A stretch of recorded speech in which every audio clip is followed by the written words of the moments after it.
What's going on, fellow A-Plusers? It's your boy, Adam Perez. I'm back once again with a brand new episode review as we're set to get into the Rings of Power Season 2, Episode number 7, ladies and gentlemen. Our penultimate episode of the season as the season finale is officially next week.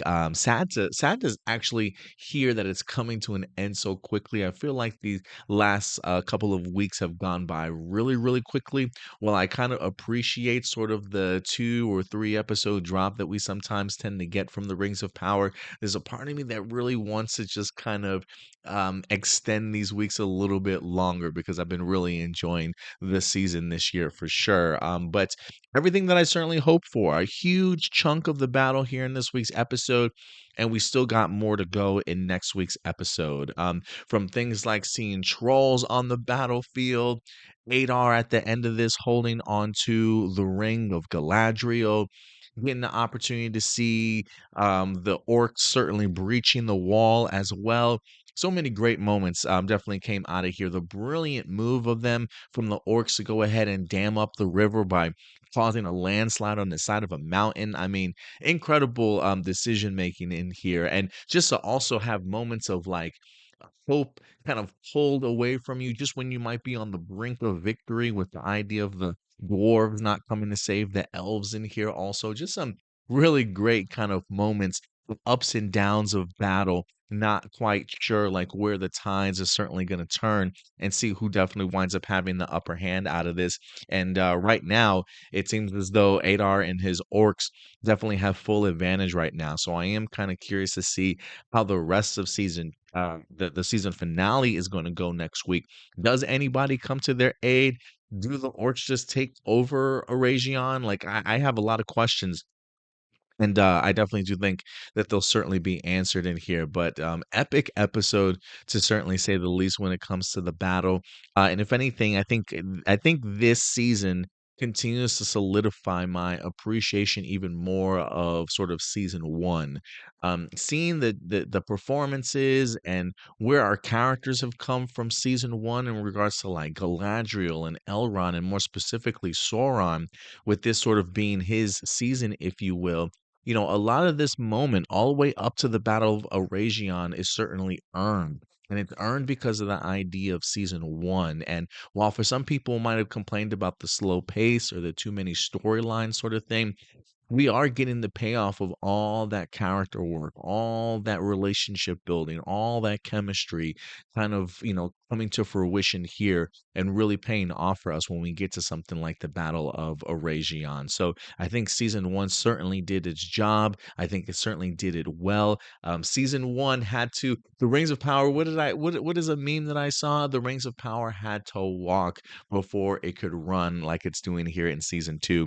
And I've been hella impressed, to be quite frank with you, and just getting the opportunity to seeing the levels of attention, the detail that we wind up getting in here, especially when it comes to a huge battle, from the fight choreography, the big set pieces, the mud, the dirt, the blood stains. I mean, just the epic scope, the explosions, right? The set pieces, just everything in general. You could definitely see where the budget goes. The horses, all the running together, and down these huge on location fields sort of thing. I mean, they did a remarkable job in regards to bringing this battle certainly to life in a very cinematic way, to be quite frank with you. And so I was a really big fan of this episode. So let's go ahead and dive into this episode though a little bit. Talk about some standout performances, some standout things that I really appreciated about this episode. Um, one of them being the Sauron or slash Anatar and Celebrimbor storyline in here was incredible. We got Charles Vickers playing Sauron, and Charlie Edwards, if I'm not mistaken, playing Celebrimbor, and they both did remarkable jobs here in this week's episode, if I could be quite frank with you. I mean, seeing the realization for Celebrimbor in here was pretty startling, especially from a technique of filmmaking sort of way. the idea of him picking up on the repeat patterns, Sauron and him finally confronting Sauron, that he realizes that something's different, and then the confession of Sauron in here, in the sense of like, look, you asked for peace and I gave you peace. And I love the long shot here of Celebrimbor going outside for the first time and seeing sort of the reality of what's happening. You got the camera that comes in behind his back, goes over the banister so you can see just the destruction of Eregion, and then it turns back to kind of see just a battered, withered, broken down old man in Celebrimbor, where reality has just struck him hard, and we get to see him in his reality, if you will, and then just the camera following him back onto the set of it just being completely disheveled. I really appreciated how they pulled that sequence off. Yeah, I need to go back and find out the moment in which the edit happens. I am kind of curious if the edit happens as the camera pans to the battlefield of Eregion, and then that's where the cut is and the new scene begins, or if it's a complete one shot of the scene sort of beginning in a position where the set behind him is already disheveled and sort of ready to go for that camera angle to kind of turn back around, sort of thing. Like, I am kind of curious as to just the filming techniques behind it. But not only shots like that, but I thought even shots of Charlie Vickers as Sauron in here. I thought the decisions of having the camera kind of facing up towards him to make him feel a little bit larger than life, a little bit taller, um, somebody that's a little bit more imposing and kind of hanging over you, or hanging into the scene, so he takes up more space, sort of thing. I just was a really big fan of some of the directing choices and the angles and the cinematography of really capturing Sauron, because especially when he's in his full on sort of Sauron mode, whether it be inside or outside, he definitely has less makeup job on. His face isn't as smooth. You can kind of see like his age a little bit, the wrinkles. There's even like I don't know if this is something that they add in post, but just his face seems to carry a little bit more shadow on one side than it used to when he's presenting himself as Anatar. You can even clearly see sort of like the wardrobe change over the past couple of episodes, where he used to be in just like all lighter colors, sort of thing. Now homeboy's got this all black garb, looks like he's wearing like crow or raven feathers, sort of thing, right? I mean, he's really embracing sort of that dark side. And so just the techniques of the transformation of Charlie Vickers from not even just seeing him as Anatar and Sauron, but literally seeing him as Halbrand in season 1, and literally not caring about this character, in the sense of, this dude is just weird. Like, there's something off about this guy that I can't really put my hand, put my mind around right now. And then to see his transformation here in this season has been absolutely remarkable. Not just performance wise, but just technique wise, makeup wise. They definitely are paying attention to every little detail in here, and it really made me enjoy sort of the Celebrimbor and Sauron storyline that much more. One of the questions I asked in the previous week's episode was, clearly he wasn't able to get the mithril from the dwarves, so especially considering that this is sort of a mirage, that an illusion that Sauron is creating for Celebrimbor, what did he give Celebrimbor to make the rings out of? And it seems very much as though he literally used the blood of Sauron, or whatever he is made out of and created out of. And it's pretty startling to see that he was able to kind of take that and mold that and shape that sort of into the ring. So talk about the corruption of men, and literally pouring yourself into the creation of these rings in order to deceive and corrupt and to have power over people. Incredible realization, to be quite frank with you. And he does even mention something to Anatar in here in the sense of like, I've learned a lot from you. Like you have taught me things that I certainly did not know. And this just means that he has been this whole entire time absorbing what Celebrimbor knows, so that I would assume he will eventually go on to create his one ring in order to rule over all the other ones. And so I've got to assume all that he really picked up from Celebrimbor in here. I have no idea if that's true to the Tolkien lore or not, but I kind of dig it certainly as a storyline, even though Sauron, being as incredibly powerful as he is, he probably could just create them if he certainly wanted to. But regardless, I do love what it at least implies in here, in the reveal of him literally using his blood, Sauron's blood, to go ahead and create these rings. Great performance too by Charles Edwards in here, in the sense of performing Celebrimbor and just the mind warp that he certainly had to have gone through, like the realization of the world around you just being in tatters and coming to the realization of him being Sauron. I mean, the terror that was certainly on his face when he realizes it, but then also I think a really startling moment for Celebrimbor when he's with Galadriel and revealing that, look, there was a part of me that really wanted what Sauron was selling me. Not only did he deceive me, but he was able to sort of allow me to want the same things that he wanted, and kind of give in to him. And I also love the fact that that's also just another reawakening moment for Galadriel to realize, I don't want to say how weak she certainly was, but how vulnerable she certainly was, and having the ability to also admit it. I think there was a part of her all season that was kind of holding on to the notion of, the decisions I'm making are certainly my own.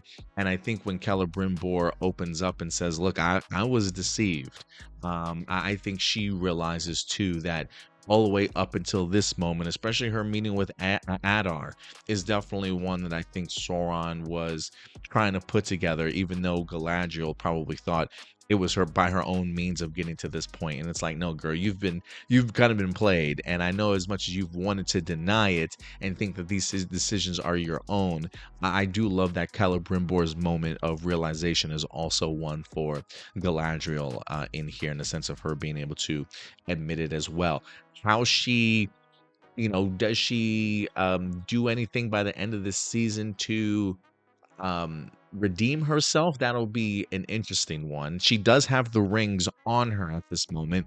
Is she going to get the rings out of there is certainly another question.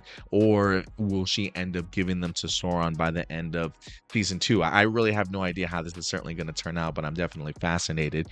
If anything, I will say rings on the battlefield is another interesting one, because I have no idea why Elrond would have certainly brought the ring back with him. The idea that Galadriel didn't want the ring anywhere near Sauron, the fact that Elrond brings it back and has it on him in the battlefield, even Elrond kind of called that as a foolish idea when he was sitting across from Adar.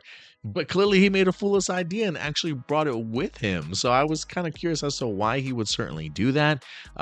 He calls himself foolish, which didn't really make any sense to me. I think if there was any sort of weak moments in this week's episode, it probably is that one. Like, just common sense wise, it didn't make any sense to me. And also the second thing that didn't make sense to me was the idea of, well, I guess this is true sportsmanship in the sense, right? Like, Elrond goes to the orcs to talk with Adar. He's clearly surrounded by orcs. It's literally just Elrond and like one other person. So then they let Elrond leave with his buddies to exit the forest, only to go back to his party and then bum rush right back into the forest. Is that how that works? So they literally left the encampment to go back to their people, only to rush back into the encampment with everybody else and start this big ass war. Look, maybe it's sportsmanlike to let them go and rejoin their people, but at that point, I'm just thinking, look, we're not gonna let you go back. You want to see me on the battlefield? This is our battlefield right now. Kill them, But so again, those are probably my two story points that really didn't make any sense to me here in this week's episode. And some people probably will say, well, did the kiss not make any sense to you either, Adam? And the kiss between Elrond and Galadriel, I will say, certainly came out of left field for me. Um, my girlfriend immediately said something along the lines of, "Oh, I didn't get those vibes. I just thought that they were friends," sort of mentality, and that's the vibes that I've been getting all season and all show long, is the idea that they just been sort of very good friends.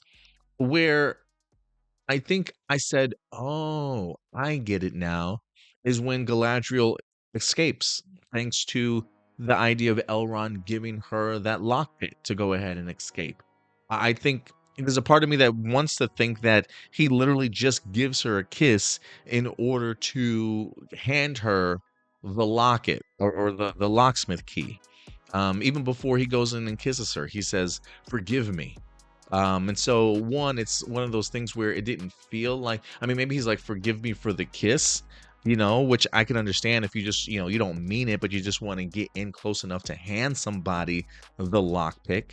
Because that's just what it seems like to me. I mean, even she seemed a little bit surprised by her facial expression. Like, she definitely didn't see that one coming, and I don't think the audience saw that one coming either. And I think that's on purpose. I think I don't think Adar would have let him just grab her hand. In the sense, he probably would have picked up on something and been like, "Hey, check her hand." But the idea of Elrond embracing her and kissing her and slipping the hand in there, I think was a reason to simply just get close to her. Um, the music definitely goes to imply that there's more there. The rousing music, if you will, to certainly imply something. But I just think it was a moment really for Elrond to get close. I mean, he said, "Forgive me." And I took that as the impression of, I don't really mean to do this, but I got to in order to help you out here, sort of mentality. So, and at the end of the day, for me, it doesn't bother me anything, because I don't think it meant anything, to be quite frank with you. And then lastly, Prince Doran, man, not coming through for Elrond in here. He understands that Elrond, after they have their meeting, Elrond needs the dwarves if they're gonna be successful. The elven army can't certainly do it alone. I mean, freaking Prince Durin gives a emphatic speech. Everybody in Khazad-dûm is like, "Let's do this." They even go and get the armor on and ready to go, only to come to find out that Homeboy's father has gone crazy. You want to talk about a mad king? Yeah, this guy has certainly turned mad, in the sense of doing the job himself, chopping down literally his own men in order to go ahead and invite the Balrog, if you will, or go to where this ancient creature is and continues to certainly dig. And so the fact that the homeboy comes in like all bloodied up, saying that the king just cut through his men like he was cutting through a field of wheat, sort of thing. I mean, there's got to be death and destruction in there. And so I can definitely understand the idea of a very tough choice for Prince Durin, and certainly have to make. And you might need the whole dwarven army to get that axe out of your father's hand. So, unfortunate for Elrond, to certainly say the least. I am curious who, if anybody, comes to certainly his rescue in here.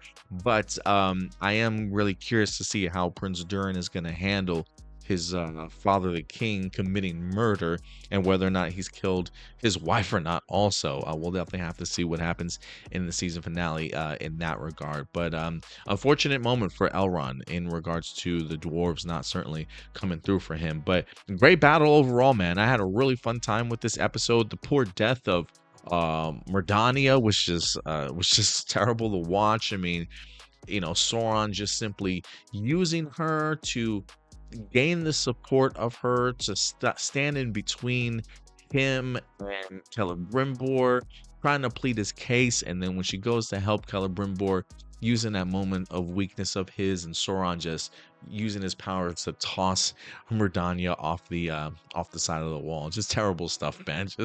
Just terrible stuff. Used her and then killed her. This is a damn shame.